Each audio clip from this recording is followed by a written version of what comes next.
Thank you so much for being here. Third Party in Spirit. Woo. All right. Wow. You are beautiful. It is so wonderful to be here today, to see us all across the political spectrum. And I just want to say, in my experience, it's not so much a matter of right or left. It's really a question of the few elites at the top versus all the rest of us. And that's what they are afraid of. So we're here today not just to rage against the war machine, we're here to dismantle the war machine because it is hurting us all. No one more than the people of Ukraine, who are the cannon fodder in this superpower proxy war. We need a movement to overcome the powerful special interests behind the war machine, the war profiteers, the fossil fuel barons, the health insurance barons who are profiting from the carnage. And in the interests of building that movement, I want to clarify today some of the forbidden truths that we are not supposed to talk about. These are the empowering truths the war machine does not want us to know. This is especially for the benefit of the people who are just waking up to realize that we are all in the crosshairs of this crisis. Martin Luther King spoke the first forbidden truth nearly 60 years ago, that the U.S. war machine is the greatest purveyor of violence in the world today. And it is much bigger now, and it's impoverishing and endangering us all. It squanders 2/3 of our discretionary budget. It puts at grave risk virtually every dimension of our security: nuclear, economic, food, climate, energy, everything.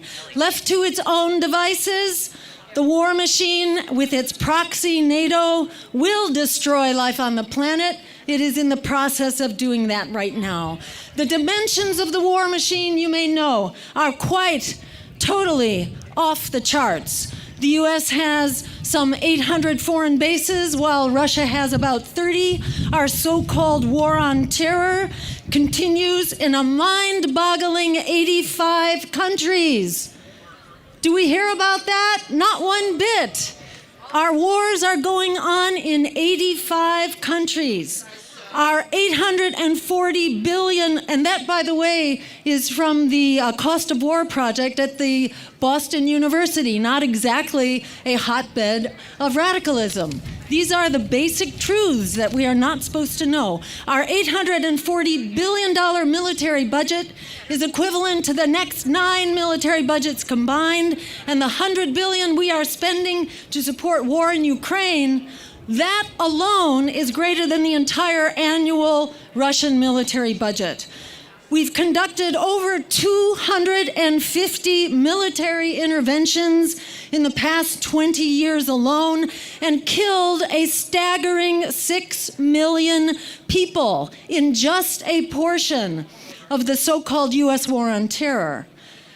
This murderous military spending consumes resources desperately needed here at home by 70,000 people who die each year for lack of health insurance, for 500,000 homeless people on any given night out on the street, for 33 million mired in student debt, 100 million in medical debt, 22 million impoverished children, and on and on. U.S. imperial aims are clearly stated in our official military policy known as full spectrum dominance, an all-purpose declaration of war for all time against all economic and military competitors, friend or foe, which leads to the second forbidden truth, namely that the U.S. empire has been provoking war with Russia for decades. However murderous and illegal the Russian invasion is, and all wars are murderous and almost all wars are illegal, that Russian invasion was a provoked response to an even bigger, more murderous, illegal game plan of the U.S. empire.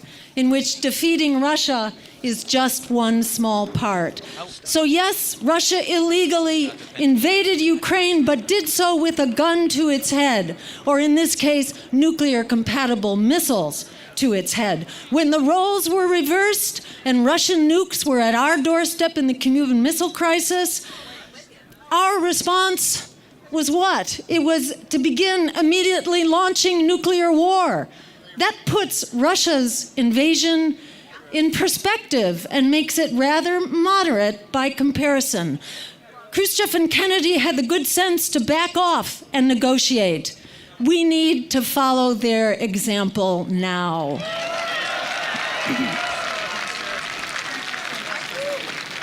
Instead of engaging peace overtures, the U.S. has been throwing billions in weapons and economic aid to keep this war alive, even blowing up the Nord Stream pipeline, it appears, to prevent Germany from backing out in the face of economic disaster. If the U.S. wasn't afraid of finding out, of confirming that we were the ones behind the Nord Stream disaster, we would be investigating, not celebrating, which is what we are doing.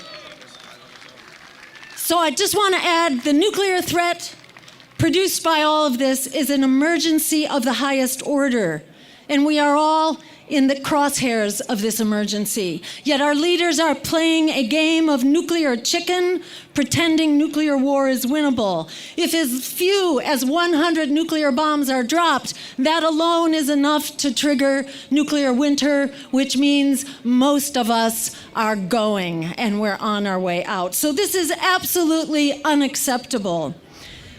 Also, the Ukraine conflict is accelerating destruction of the climate, which is already at the brink of collapse. The bottom line is this: this war and the war machine that it's a part of are endangering and impoverishing all of us. Martin Luther King had it right, not only about the U.S. being the greatest purveyor of violence, but also that militarism doesn't stand alone. It is joined at the hip with what Martin Luther King called the triple evil of militarism, racism, and materialism. That's why the crisis of empire is inseparable from the crisis of racial and economic equality and the crisis of democracy that allows our policies to be bought and paid for by the highest bidders, in this case, Wall Street and the war profiteers. On each of these crises, we have hit the breaking point. For that reason, and the practical matter of reaching critical mass, we need a broad movement for peace, justice, and democracy, with us against the political and economic elites, the 1% against the 99. We need that broad movement. And as a first step, we need an immediate ceasefire and negotiations to ensure the security and autonomy of all parties as provided in the Minsk Accords. This is not rocket science. As Frederick Douglass said, power concedes nothing without a demand. It never has, it never will. We are here today to build that demand until it cannot be denied. Our very lives depend on it. Thank you so much for making it happen.